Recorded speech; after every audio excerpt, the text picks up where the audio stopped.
Hello and welcome to the Evercade Retreat. My name is Gene Jake and today I'm ranking all the games from the Sunsoft Collection 2 for the Evercade. As I mentioned in my ranking of the Sunsoft Collection 1, before getting an Evercade and buying those collections, I wasn't overly familiar with Sunsoft's library. They were big on the NES, which wasn't huge in the UK and I never owned one, and the 16-bit games I had played weren't particularly great, one of which was Area the Acrobat, which was on that first collection. This one follows in a similar vein to the first collection. You've got the sequel to Aero 2, you've got a spin-off called Zero the Kamikaze Squirrel, and you've got a few other games that I'd not really heard of or played. One I had heard of was Days Before Christmas, but I hadn't played it, and it was one I dismissed as kind of a crappy kids platformer. So not a lot of nostalgia here, but this time, I went in with higher expectations because I'd enjoyed the first one. So, the question is, did I like the second collection as much?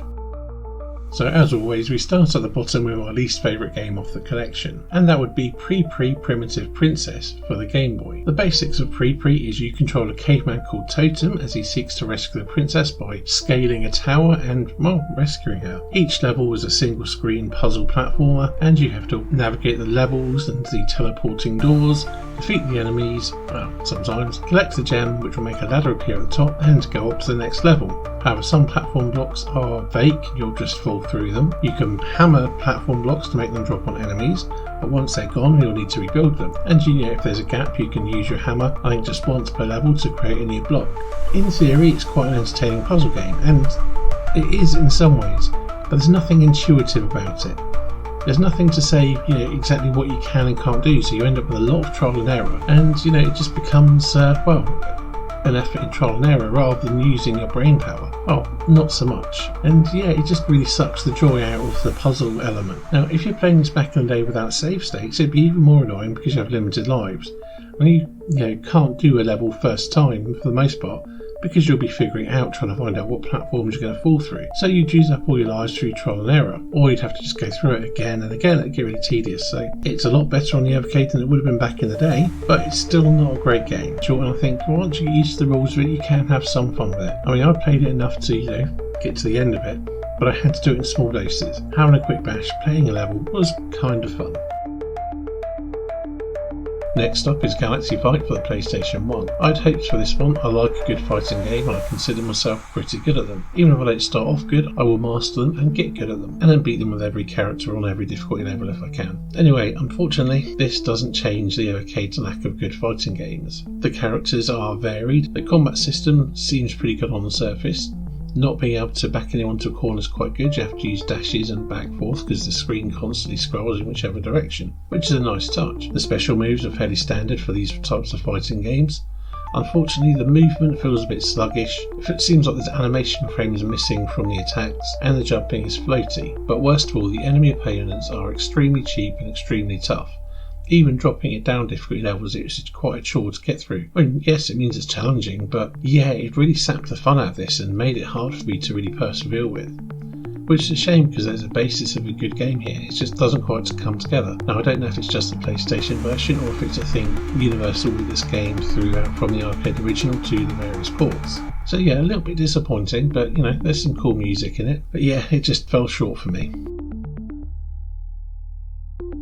Next up we have Days Before Christmas for the Super Nintendo. Naturally it's a Christmas themed platformer and it's aimed at children, so there's no real challenge to it. It looks nice, it's got jolly music, it's Christmas themed, it's fine, it's a fine game, nothing special, not challenging, but it's on point for what it's aiming for. The delivering presents after beating a boss thing is kind of nice I suppose, but not exactly exciting. The turning into a Anti-Claus or a Krampus type thing it seems kind of pointless really. It's okay, it's fine, it's unexciting, completely middle of the road, just completely middle of the road.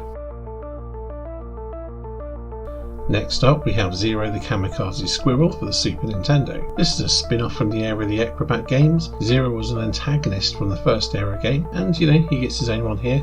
Being a kamikaze squirrel, he uses nunchucks and he leaps around, and in proper 90s mascot platformer style, he's got the speed like Sonic, and there's various things you can do.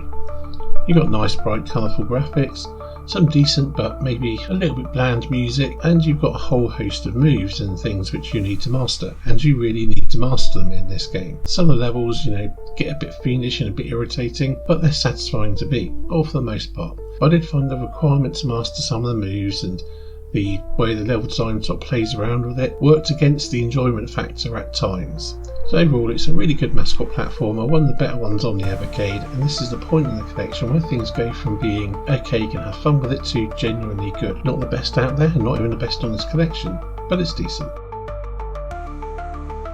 And next we have Blaster Master Enemy Below for the Game Boy Color, and this is pretty much Blaster Master redone, or a redux. It is very similar to the original Blaster Master, and it seems to me that which you prefer out of the two really comes down to which one you played first. However, I would argue that the original is better, purely because the controls feel a bit smoother and more fluid, the action is less zoomed in, and yeah, this version is decent. It is a good Game Boy version of Blaster Master, don't get me wrong. The sound just isn't quite as nice as it is on the NES, and yeah, it just doesn't feel quite as good to play. Other than that, it is an absolutely rock solid Blaster Master game, no more no less.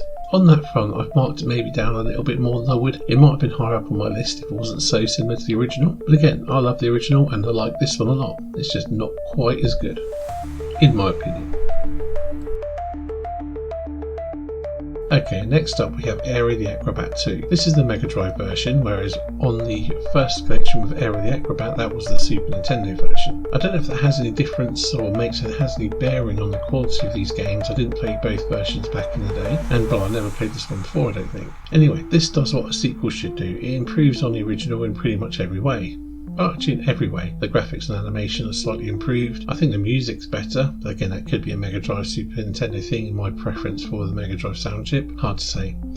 The level design is definitely better. They've dropped the objectives for the levels like in the earlier levels of Area the Acrobat, and that made that tedious, so that's a really good thing. Although it's a little bit more linear, it definitely doesn't mean it's a more simple or less enjoyable game. It's greatly improved because of it. This is a really good mascot platformer and one of the best on the Evercade, if not the best. I found this more enjoyable to play than Zero the Kamikaze Squirrel.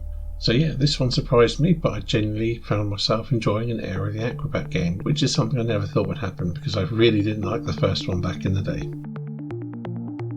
Which brings us to Euphoria the Saga for the NES, which, as you can tell, is the best game in the collection in my opinion. The funny thing with this one is I'd never played it before.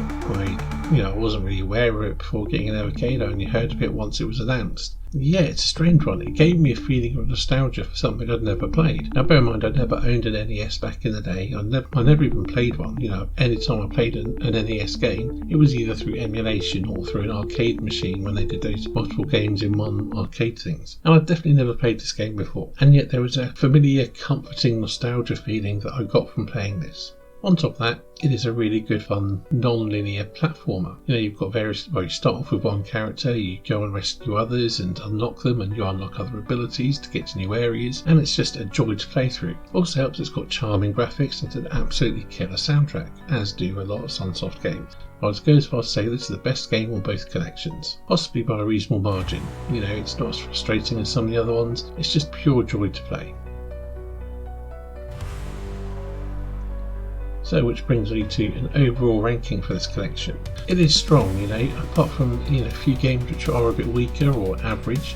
There's nothing that's terrible. You can have fun with all these games. There's nothing that will really infuriate you. It's another very solid Sunsoft collection, but overall I'd say this one's actually the stronger of the two. As long as you like platform games anyway. Give it an 8 out of 10. We fell from the sky, lost in a land unknown, a place where the ground shakes, the winds howl and moan, Papa Louis, free and Leon need to save more. Searching for the friends we've lost, we'll open every door. Strange creatures surround us, but we're not alone. Through deserts and caverns, this world will roam. We'll fight and we'll climb till we find our way. In this land of euphoria, we're here to stay. Oh, we're lost in euphoria, where nothing's what it seems. The wild lands and dangers, we chase our dreams. From high to low, we'll never give in. Euphoria's mystery, together we'll win. Gil and Shades coming to save you. The world is a puzzle, but we'll break on through. shape-shifting journey, our powers grow, our powers grow. From swimming to flying, together we'll go, together we'll go. Strange creatures surround us, but we're not alone. Through deserts and caverns, this world will roam. We'll fight and we'll climb till we find our way. In this land of euphoria, we're here to stay. Oh, we're lost in euphoria, where nothing's what it seems. Through wild lands and dangers, we chase our dreams. Oh, from high to low, we'll never give in. In euphoria's mystery, together we'll win. Together we'll win. You'll face the unknown with courage in our hearts. Through the toughest fights, we'll never fall apart. Together we're stronger, we'll reach the end. In euphoria's world, we'll find every friend. Oh, we're lost in euphoria, where nothing's what it seems. Through wild lands and dangers, we chase our dreams.